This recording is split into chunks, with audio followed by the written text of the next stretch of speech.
De dag begon van de morgen zo mooi.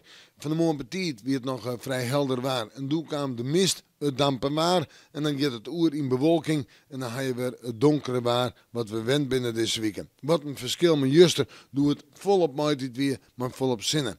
Nou, die zinnen, die zoerder, letter van de middag ik nog wel eens even tussen terugkomen kunnen. Nou, terug hinnenbrekken kunnen.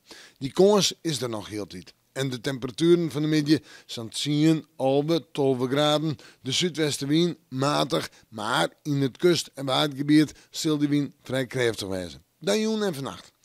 Boeten de bewolking om binnen de rik opklarings. En de temperatuur, nou, zo om en bij de 4 graden heen. Een matige zuid-zuidwestenwind. En morgen bewolking, een protte bewolking, maar bij u kan de zinnen nog wel even te vast komen. En het zucht er nou uit dat wij het morgen hoe krijgt nog droeg houden kunnen.